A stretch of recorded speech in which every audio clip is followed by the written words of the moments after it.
Okay, I'd like to welcome everybody to the Parent Academy on the seriousness of adolescent and teenage vaping. My name is Janice Raymond. I'm the Director of Literacy in Title I, and this evening is planned together with Charlie Conifrey, who is our Athletic Director, and this is something that Charlie has become very passionate about, and he realizes what a serious issue it is in the city of Malden. I also realize there will be a lot more people coming in, but in the interest of time, the entertainment downstairs is till 7:15, and that leaves Paul and Patty with all the children. There are some people I'd like to introduce. Charlie for one, and I'd like to thank Charlie for working with me. He made this night very easy. Ashley, Maureen Busby, who is our guest speaker. They are both from Malden Public Health. We have Haley, who is filming for us. Haley is with Malden Access TV. So this will be on Malden Access TV, and they have on demand, so you can watch it anytime you like in any country you like on your computer. Mayor Gary Christensen, thank you for coming. Steve Altrino, who is our state representative, is here. Thank you, Steve. And we have Dr. Kelly Chase, our assistant superintendent. And last but not least, we have John O'Terry, our superintendent. So with that, I'm going to hand over the mic to Maureen. Hello, everyone. Thank you so much for coming out tonight. It's been a busy day for a lot of us, an exciting day. I skipped work for a couple of hours and went in to see the Patriots rally. That was a lot of fun, and it was a nice spring day. It was great to be out with people. But now to a more serious topic. As Janet said, vaping has become a serious issue, not just in Malden, in all of the schools in Massachusetts, around New England, and actually around the country. What exactly is vaping? Vaping is the act of using an electronic nicotine delivery device. So many people are familiar with smoking. When you're smoking, you're inhaling a combustible tobacco device, and with vaping, it's not combustible. We don't light it. It's not tobacco, but it is nicotine. I'm going to show you, as I speak to you tonight, I'm going to show you some of the devices that people use to do this electronic cigarette activity that we're hearing so much about. And I'll start with the most popular one that is popular around the country, but especially popular among our school students. This is actually a vape device. For some people, it might look like a flash drive. There's a little stick here. This is a charger. You plug the stick into the charger, and you plug this into your laptop in order to recharge the battery, because obviously in a device this small, the battery will run out and you need to recharge it, especially during school. The most e-cigarette devices are really designed the same way. There's something called a stick.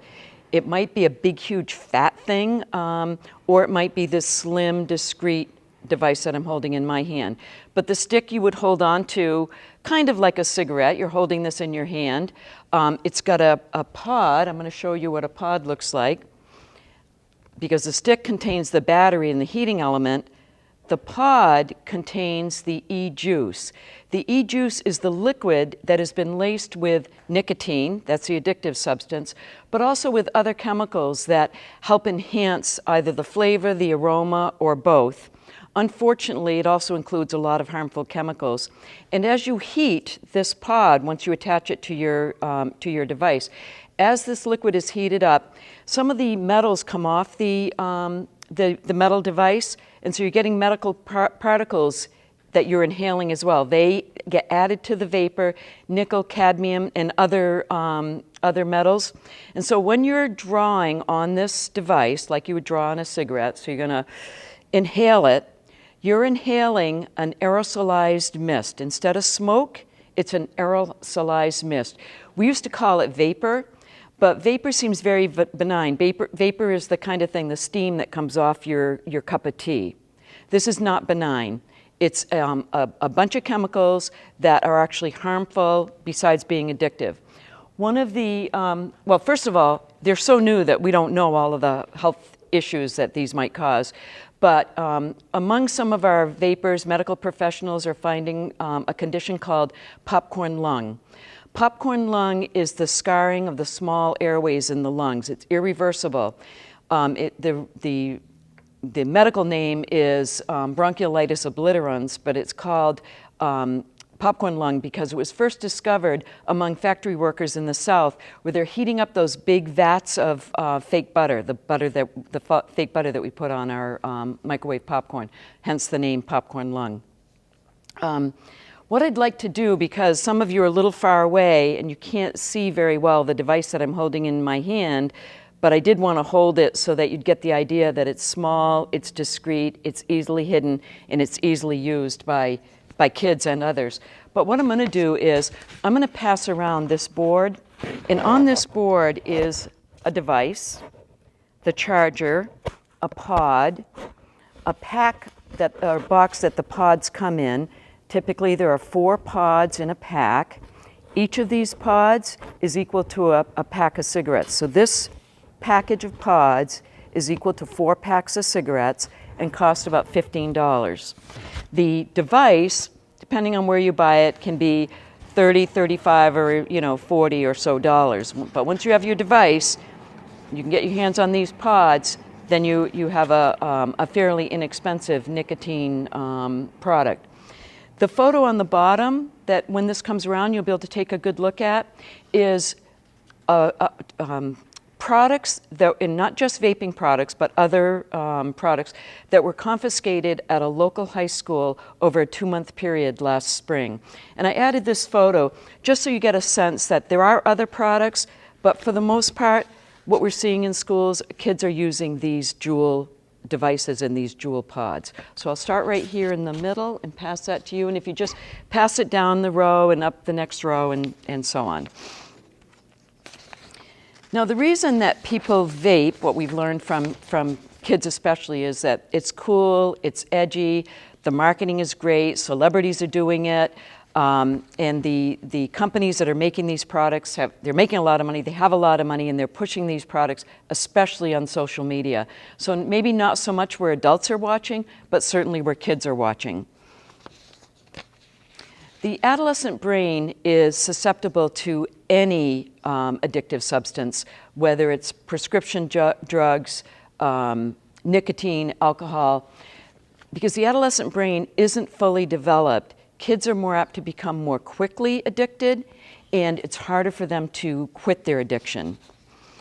There was a piece on the news maybe a couple of weeks ago about a young high school student in Florida who actually was sent by his parents to a substance abuse treatment center for his vaping addiction. He spent 40 days in a substance treatment center for his vaping addiction. That's how tough it was for him to quit his vaping habit. We've also heard about kids sleeping with their Juul under their pillows, because when you're addicted to nicotine, what happens is when you've gone too long without your hit and you miss that, your body misses that buzz and it craves that buzz, then you have symptoms that are similar to those people who are quitting cigarette smoking. So sleeplessness, anxiety, clamminess, nausea, all those kinds of symptoms. And what happens to people who are vaping regularly, like maybe every hour in between class, whatever it might be, when they're sleeping, their body ends up craving that hit after so many minutes or so many hours.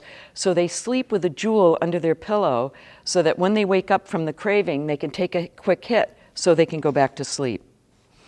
Also, when somebody is trying to quit their Juuling habit, they're not only trying to quit the nicotine habit, which is addiction enough, but also the act of handling the device, similar to what smokers go through. They're used to this tactile thing of holding something in their hand, putting something up to their mouth, inhaling. So it's not just the nicotine, it's the act of doing this. And also for kids especially, it's the social activity.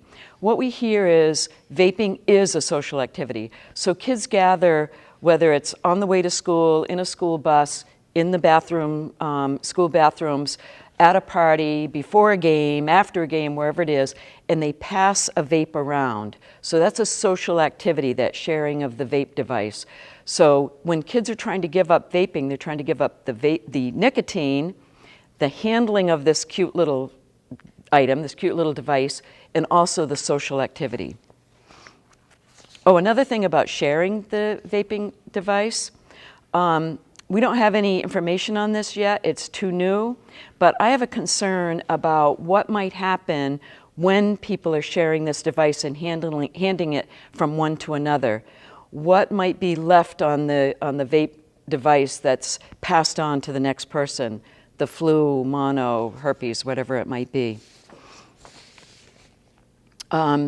We started the program by saying vaping is a huge epidemic, and actually such a huge epidemic that our own State Attorney General, Maura Healey, is suing Juul Labs. That's the California company that has the largest market share of these devices. And she's suing these for marketing to kids and using marketing strategies that get kids hooked to this addictive product. Also, more recently, the FDA has warned the industry not to market to kids and is thinking about banning flavored e-cigarettes. In fact, more recently, they talked about possibly banning e-cigarettes altogether, not just flavored, but all e-cigarettes. That would be a huge step for the FDA if they did that, but it just shows you, if they're talking about it, what a huge epidemic and huge problem this has become. I mentioned that juuling, as we call this, by the way, Juul, this product, Juul, with a capital J, is so popular that the generic term for vaping, this act of inhaling from one of these devices, is called juuling with a small j. So we say, I'm juuling, or you want to share a Juul, and it doesn't necessarily have to be the brand name product. It's become the generic term. We don't have good cessation programs or treatments for adult smokers. And we know a lot about cigarette smoking, we know a lot about tobacco, and we still don't have good cessation programs for adults because it's such a tough addiction. Medical professionals often tell us that a nicotine addiction is harder to quit than a heroin addiction. In any given year, of the adults who attempt to quit smoking, only 3 to 4% are successful. So in any given year, of the adults who attempt to quit smoking, only 3 to 4% are successful. That's how tough it is. And these are motivated adults, and we're talking about a product we know something about. We know very little about these products except that they are highly addictive. Some pediatricians are reluctantly prescribing the patch, the nicotine patch, but there are no studies of minors using a nicotine patch. So we don't know what the effects on a teen will be from using a nicotine patch. Kids who vape are much more likely to go on to smoke conventional cigarettes, and kids addicted to one substance are much more likely to become addicted to another substance. And then, as if that wasn't enough bad news, issues fairly recently brought to my attention is how kids are getting these products. Used to be we just worried about them going into the store, and then the internet, of course, is a source for them, getting them from older siblings or whatever. But I've heard recently from parents talking about finding out their kids were vaping by checking their kid's debit card account, which was attached to their bank account, and saw charges that looked unfamiliar to them, and they checked them out, and it turned out their teen had bought vaping products with them, and that's how they learned about their teen's vaping use. One mom told me that she saw charges at a local mini-mart that she knows her son frequents that were more than the usual after-school snack, and when she investigated, that's what she found. And if you have an Uber account that you let your teen use, you may want to check that out also. Another mom told me that she saw trips to a particular address that her son had used her Uber account. She saw trips to a certain address and she checked it out, and it was a vape store in the next town. And just this past week, I heard of a middle school student who had set up a GoFundMe page to raise money to buy a Juul. And I wouldn't have believed that if I hadn't seen it with my own eyes. So in addition to the Amazon gift card that we are concerned what kids might spend that on, we have to worry about debit accounts, Uber accounts, and now watch those GoFundMe pages. And then just before I was leaving my house to come here, the news was on in the background.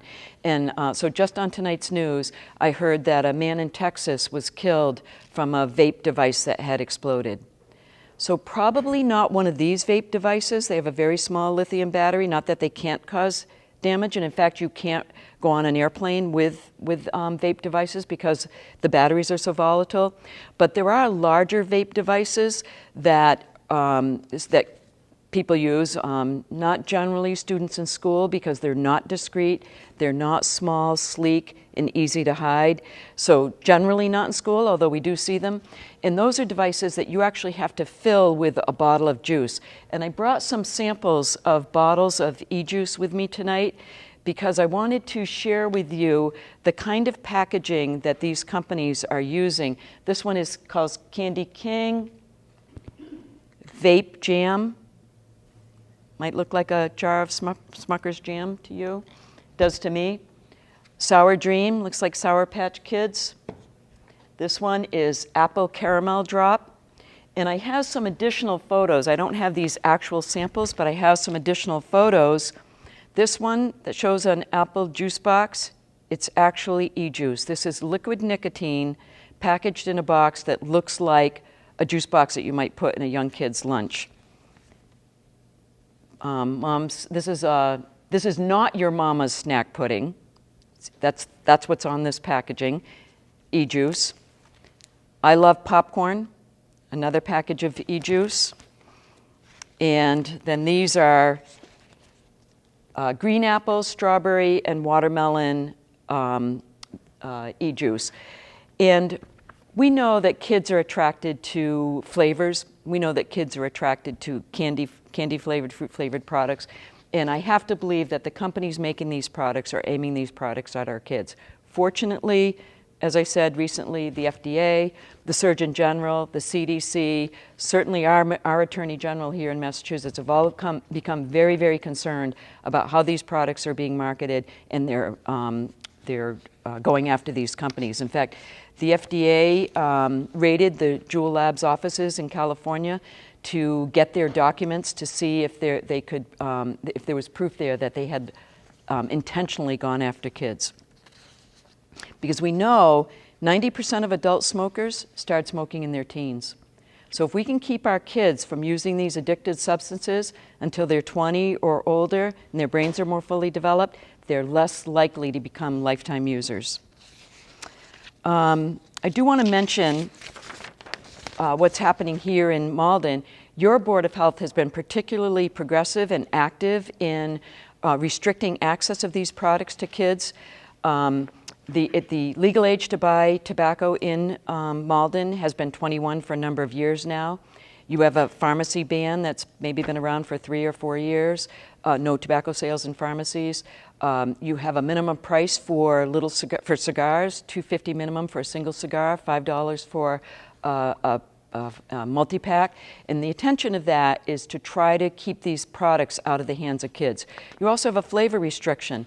The flavor restriction means that any flavored product can only be sold in adult-only stores, so not in your local convenience store, corner store, gas station, mini mart.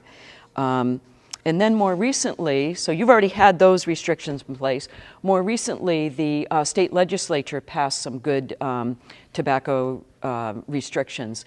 As of December 31st, you have to be 21 statewide, so anywhere in the state, you have to be 21 to buy tobacco products, unless you're in one of the few cities or towns that hadn't already moved to 21, and then you're grandfathered in. So if you're 18 by December 31st, you can still buy tobacco products in those few towns. But other than that, it's 21 statewide. Also, the state passed a pharmacy ban. So statewide, no pharmacy or other health institution can sell tobacco or nicotine products. And also, and I feel this is really important, the state made vaping equal to smoking. Massachusetts has a really good smoke-free workplace law. And now you can't vape anywhere you can't smoke. So also effective December 31st, no vaping anywhere you can't smoke. And that was already true here in Malden, but it cleared it up for a lot of people. I want to point out that this is a fast-moving industry. They have a lot of money. Juul Labs, which I've mentioned several times already, they have about 70% of the vaping market. They made $225 million in sales in 2017. $225 million for a new product that's only been on the market a few years. And in 2018, they made almost $1 billion. So they went from $225 million in 2017 to almost $1 billion in 2018. So a lot of money, a lot of marketing, a lot of advertising, a lot of new development. And by the way, they'll still maintain that this is a smoking cessation device. But in case you're wondering, could it be maybe a smoking cessation device? In the fall, Altria, which is the company that owns Marlboro cigarettes, Altria bought a third share in Juul Labs for $1.2 billion. So I think that kind of clears up whether this is really a smoking cessation device. Vaping is replacing smoking. Fewer people are smoking. The industry needs a new market. That market is our kids. So we need to know about these products. We need to know what's in them, whether or not they're safe. I still hear that these products are safe, or at least safer than smoking. They're not safe. And we need to know that. We need to share that. We need to let our children know that. And then one last thing, I mentioned that we don't have good smoking cessation programs for adult smokers, and we really have had nothing for kids until recently. The Truth Initiative, which is the nonprofit behind the wonderful anti-tobacco ads, recently came out with a text tip helpline for adults and kids. And I think I have it on a board down there. So if anybody wants to get that, and out in the hall, Ashley's telling me also out in the hallway, that text tip line is 202-804-9884. And when you sign up for that text tip line, it'll ask you if you're an adult, which I did, and I said yes, and I'm getting daily text tips as if I were a parent of a vapor, things to help me as I deal with a youngster who's maybe addicted to vaping. But it also asks if you're not an adult, what age group you're in, and then you sign up, and then you get texts that are appropriate to your age group. So I do want to point out that that's kind of late breaking news, and we're very happy to see new programs come on the scene, because too often I hear from parents who say, my son or my daughter is addicted to vaping, what do I do? I went to the pediatrician, they said they don't know, which is true. It's so new that even our pediatricians don't know what to do to help our teens. So I covered a lot in a short time, but I wanted to make sure that we had time for questions, and I also wanted to make sure I had time for everybody to see some of these pictures that are up here that are not, that I didn't hand around. Over here on the far side, by the way, I should have mentioned to you, I talked about nicotine, but we know that people are using, and kids as well, are using these devices not just for nicotine, but also for marijuana. So for those of you who are not familiar, many of us are used to the flower that you smoke, weed, but there's oil, THC oil, and that oil can really be put into anything to smoke. You can put it into one of these pods, and in fact, somewhere here, I don't know what I did with it, but these pods can actually be opened up, and once they're used, be filled with THC oil. And then somebody loads the pod into the vape device, and when they're vaping, there's no telltale odor. Just like with these, with the nicotine pods, there's no telltale odor. If somebody's vaping, it's going to smell like the flavor that they're vaping. It might smell like vanilla or mango or some kind of fruit. And the same with THC. It doesn't smell that marijuana smell that you're used to. You wouldn't be able to recognize it. But also, a company came out with empty pods. So they're not sold by Juul, it's sold by a knockoff company, but they look just like these. They're Juul compatible, so you can load it into your Juul device. It's empty, so you don't even have to bother now to open this up and get the nicotine oil out. you can actually buy an empty one and put your THC oil in. So these products over here are more related to CBD products, which are, people tell me they're harmless, but because we don't test them and they're not well regulated, I'm not sure that they're harmless. The difference between CBD and THC is the amount of THC in the product. To be considered THC and be regulated by the Cannabis Control Commission, the amount of THC in a product has to be more than 0.3%. If it's less than 0.3%, it's considered CBD. And it's not regulated by the Cannabis Control Commission. It's regulated by MDAR, which is the Mass Department of Agricultural MDAR Resources. And it's considered a plant. It's an agricultural product. And it's right now available in convenience stores. So these pictures right here are pictures of products that were taken in convenience stores or gas station mini marts or whatever. So you might see things that say CBD on them. Maybe they're not harmful, but I don't know that. And I can't wait for for MDAR to come out and be checking these products out, be testing them and making sure that they're safe for our kids.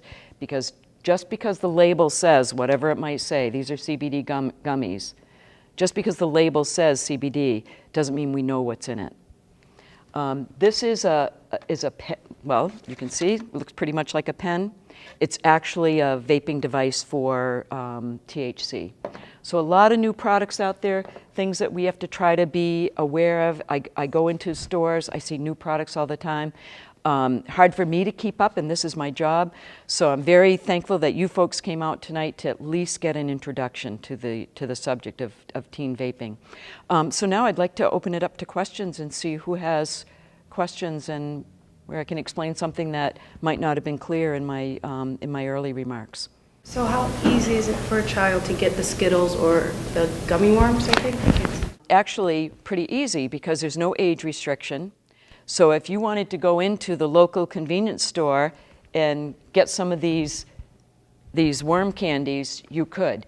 Fortunately, they seem to be fairly expensive, so whoever's buying them would have to have, a fair amount of pocket change in order to be able to purchase them. So like any convenience store, like 7-Eleven kind Yep, of convenience store? absolutely. Absolutely. There's no age restriction on them. And they're not considered a tobacco product, they're not considered a nicotine product, and they're not considered a marijuana product. So if you look around, you'll see some of these products in local stores. Tripped on my microphone like this. Over here. What does CBD stand for? It's cannabinoid oil, so it's part of the cannabis plant. So the plant either comes with high THC levels or low THC levels. If it's high THC levels, then it's some amount of THC, which is the property that makes you high in marijuana, why people smoke marijuana, to get high, that's the THC that makes you high. If it's high THC, over 0.3%, it's regulated by the Cannabis Control Commission. If it's low, it's considered CBD, and then it's regulated by MDAR, Mass Department of Agricultural Resources. Other questions? Sure. Some of these products could actually just have that very low level of THC. They could.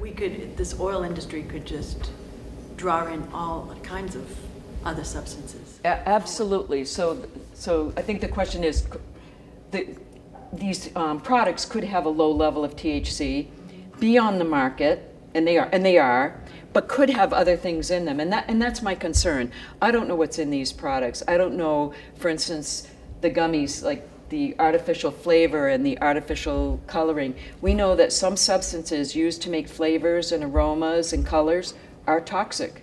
So that alone concerns me. We don't know the conditions under which they're manufactured. Are they sanitary? We don't know because nobody's regulating these yet, actively regulating them. Other questions? How the schools are working with this? So is there a member of the school department who would like to handle that, Mr. O'Terry? because as you've heard, it often doesn't have an odor. There are devices that don't look like a cigarette. So we, at the high school, we have a couple hall monitors, building monitors that have been very effective in getting this, but that's really just through their own diligence. You know, when a person goes into a stall, this is odorless many times, or it has a scent that doesn't smell like tobacco or marijuana or anything else that's smoked traditionally. You know, we're struggling with it. I think we are doing what we can with what we've got, given that this is, I think, you know, as Ms. Busby said, an incredibly fast-moving target. We're trying our best to educate our students, to empower our students, to let us know what's going on. But we, you know, are really, I think all schools, and, you know, I'll go back a little. This hadn't really hit the urban schools until about the last 6 to 12 months. A few years ago, I was in a suburban community for a conference, and I had to use the restroom. And I came out, and the principal said, "How was it?" I said, I don't know what you guys use for fragrance in there. It smells beautiful. It smells like this vanilla. And they all just said, "Oh no, not again." And I said, "What?" And they said, "That's vaping. You know, that's that we've been hit with this, and you know, it had a vanilla scent, and it makes the bathroom smell like it was sprayed with an air freshener, Febreze or something." So we really are struggling with it. We, like all of our health issues, we want to give our students and staff as much knowledge as we can to help them make smart, informed decisions down the road. You know, we want to establish great relationships with our students so that they can tell us when things are going on. So we're working it at that angle, as well as, you know, on, you know, feet on the ground with our building monitors, you know, being vigilant. You know, we're looking for signs that you see when something's being passed. You see kids together. I mean, we also know that the industry is incredibly smart, and we haven't seen it here, but we've been told of I don't know if it's Juul or another vendor that's making a device that delivers that through the strings of a hoodie. So, you know, you think about it often, I mean, as an idle habit, you might chew on that string. We haven't seen that here or around us, but we've been told of it. I mean, I know in colleges, there's often kids are just chomping on something that looks like a pen or a pencil or a flash drive, and, you know, they've been vaping. So we're trying, you know, these forums like this, hopefully can impart and spark discussions with families at home. You know, we're putting a lot of information out there. I think in the city, the mayor and I have co-sponsored or spoke on behalf with Ashley and the Board of Health. So probably by mid-spring, the convenience stores that currently sell that will no longer be able to. They'll only be sold in over 21 stores in Malden. So we're hoping that's a way that it gets away. But, you know, unfortunately, one of the tasks is the internet. And, you know, you can order this stuff online. And you know, kids can do it very easily by buying gift cards at, you know, the local store, and buy a $50 gift card for Visa and order it that way, and the parents often have no way of knowing what was delivered to the house. So it's concerning. We're always looking at it. I think by having these forums, raising awareness, we work with a lot of different agencies, the Malden Board of Health, Middlesex Partnership for Youth is another resource that we use to educate our students and staff. So we're continuing with the education, continuing to be vigilant, and really establishing the relationships with our students to let us know what's going on. And it is difficult, as Mr. O'Terry said, these products are moving so fast and changing, and as I mentioned, I go into a store and I see new products all the time. It's not just these. We really have to be vigilant, because here's another sample of a product that I know is out there. So this one, here's what the pod looks like, only instead of one pod, this actually has 3. So when you load this up, you've got this little teeny credit card size device that fits easily in my pocket, would not be noticed by anybody, or even if I held it in my hand. It's actually worth 3 packs of cigarettes. So you have this, and you've got the nicotine value of 3 packs of cigarettes. So these things are highly, you know, they're loaded with so much nicotine that some professionals tell us it only takes, for some people, it only takes a few hits to become addicted to the nicotine. You get a rush.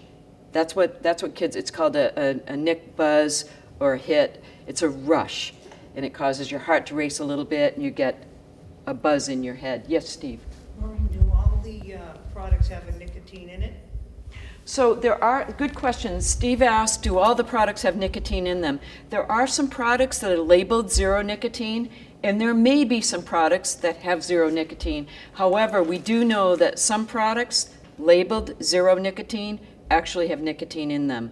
This is a new industry, and it is not well regulated. The FDA doesn't even have any regulations yet. They're working on regulations, and we hope they come out maybe mid-spring with regulations. And they're talking about it, and they know it's an epidemic, and they're doing their investigations, but they have no regulations. So nobody's officially testing these. Once in a while, some advocacy group or something will take some products and test them. If you put THC or CBD oil in one of these, are there any physical indications that somebody would be high?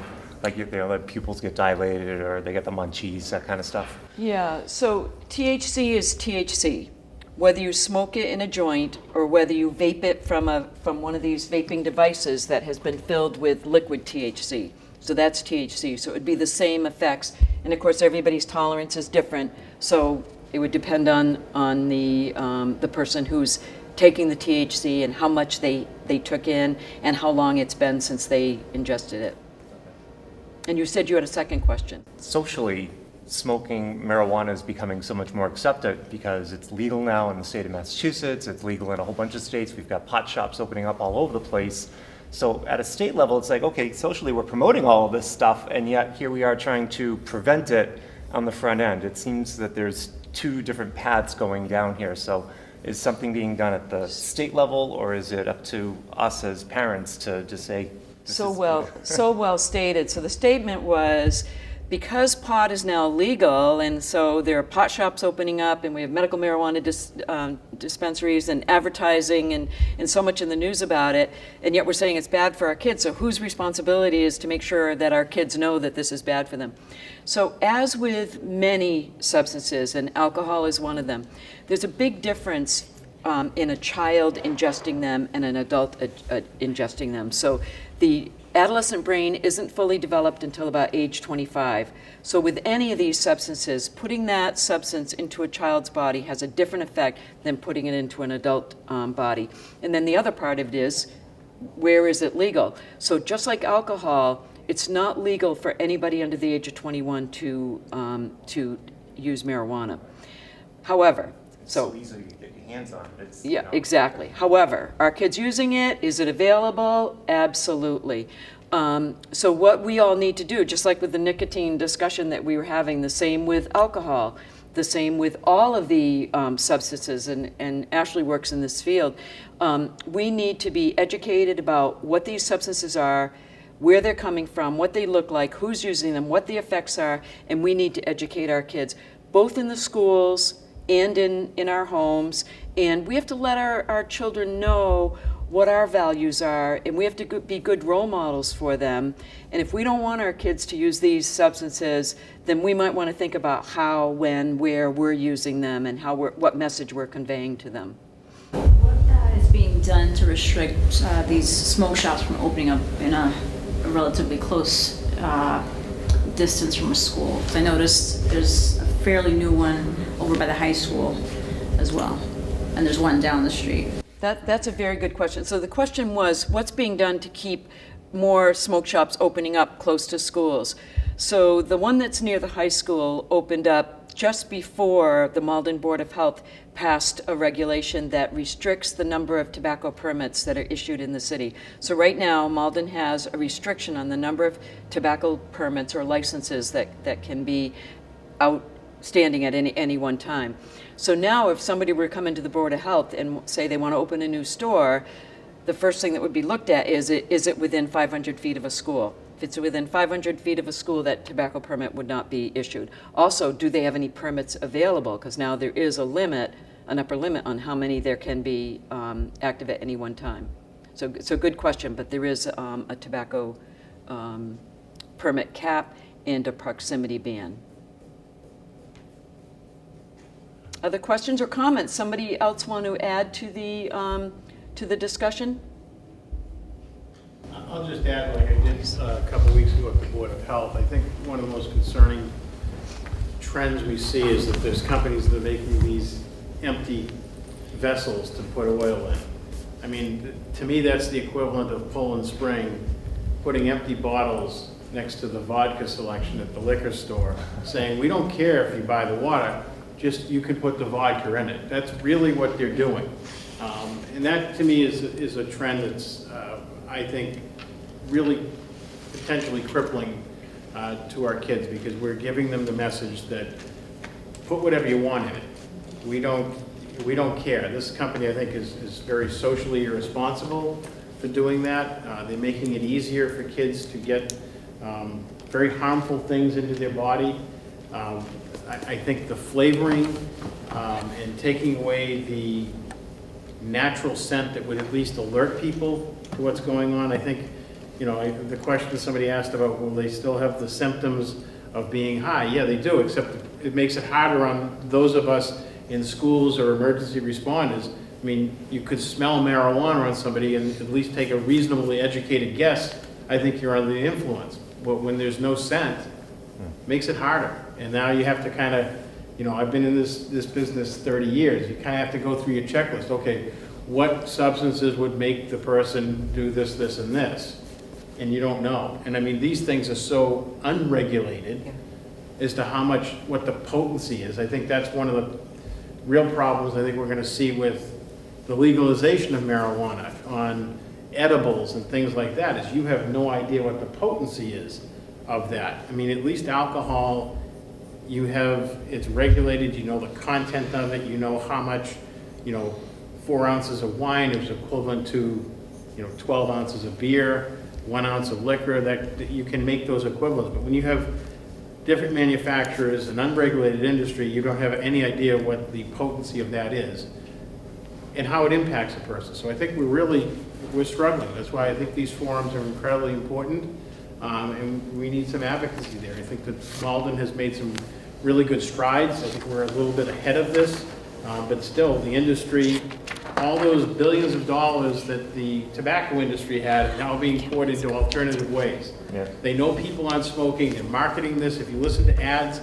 I know I listened to a couple podcasts, and some of them have the Juul ads for it, and they make it sound, they hit every age group, whether it be grandparents to millennials. Like, oh, I used to go out with my friends, but they would make me go outside because I smoked. Now I don't have to. I can Juul in the car. It smells nice.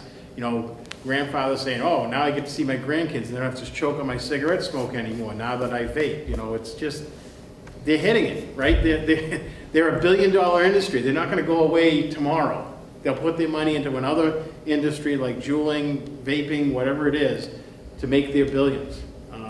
And we're going to be the victims of that until we educate ourselves and make good decisions and healthy decisions for our students and our kids. As a parent and a teacher, this was great information. I guess my question to you is there any way we could take this to the actual users, right? Our target is the high school or middle school. Do you do these presentations for the middle school and high school kids? So there's one of me, and I work in 5 communities. So my grant makes me available to kind of train the trainer, so I can come out and speak to adults. So faculty meetings, parent meetings, any gathering of one or more individuals who might be able to carry the message on. So I can do that, but I wouldn't have the time to be able to go into all the classrooms. But there are some curriculums that are coming out. There's one, if you Google catchmybreath.org, they've come out with a curriculum. So people are trying to catch up to this, and some people are developing curriculums that can come into the schools so that it becomes part of the health curriculum. Or actually, I saw a woman in Winchester recently. She does it in a school in Belmont. She makes it a science class. And I thought that was really effective, because sometimes we say to kids, don't do this, and that might edge them right over to try it. They just got to try it because we said don't do it. But what they do in their school is they teach it in a science class. And so they talk about what it is, what it's made up of, and let the students know exactly what it is, the chemicals, the metals, the harm that it can cause, but not so much from the health perspective as from the science perspective. And I thought that was really effective. And then saying, essentially, so you make a good decision now that you know what's in these products. And Maureen, I'll add, the Malden Public Schools recently implemented the life skills curriculum in all 6th through 8th grade classes moving forward, all 6th through 8th grade health classes moving forward. And we're working closely with Charlie Comfrey and the health and wellness teachers at the 6th through 8th level to make sure that during their nicotine and tobacco section of the life skills curriculum that they're also including information about vapes. And so we're making sure that they're giving, we're providing them with the most updated information that we can, and so that they're not just focusing strictly on, traditional tobacco products, but they're also talking about vapes during that as well. And a question right here. Yeah, I know you said earlier that this is so new, you don't know what all the health effects are, Right. but does vaping cause lung cancer the same way that cigarette smoke does? You're inhaling these chemicals, you get Right. this popcorn lung effect. Yep. Is it too early to know Right, what those? we don't know that yet. We don't have any long-term studies because the people who are vaping haven't been vaping long enough. We hope we can corral this and not wait the decades that we did with smoking to find out that smoking was so bad, and then secondhand smoke was so bad, and now we even know thirdhand smoke is bad, has health effects. So we hope we can get our arms around this, learn from what we learned doing tobacco prevention, apply that in this new nicotine world prevention that we have to create, and have fewer addicted people going forward who are not becoming lifelong users and ending up with stomach cancer, bladder cancer, lung cancer. Yeah. Right, because as a preventive measure, if you're teaching young kids about the dangers of it, is showing them the pictures of this is a smoker's lung, this is the long-term effect. You get hooked on this now. When you're an adult, you're going to be facing, you have a greater risk of facing cancer and other diseases. So take control of your health at a young age. And we have to do it at a young age. You hit a really good point because teenagers don't scare. No. So if you tell teenagers, if you do this, this is going to happen, you're tuned out immediately. So we have to do it in the earlier ages, you're right. I believe the Department of Public Health in Massachusetts has reported that the menthol cigarettes are more addictive than That's true. non-menthol. And some communities have stepped up and banned menthol cigarettes. Mm-hmm. I'm just wondering, I don't know about Malden, but even some of these products and flavors, I'm sure that we haven't, as you said, we don't know enough yet. We haven't researched it yet, right? So the question was about menthol products, and that DPH has, and actually the Surgeon General and lots of institutions have come out and said menthol products are more addictive than non-menthol products. And what menthol products do is they change the harshness of the tobacco, and you actually get more, it's more cooling, so you take more in. So people who smoke menthol cigarettes maybe smoke more than people who smoke non-menthol cigarettes.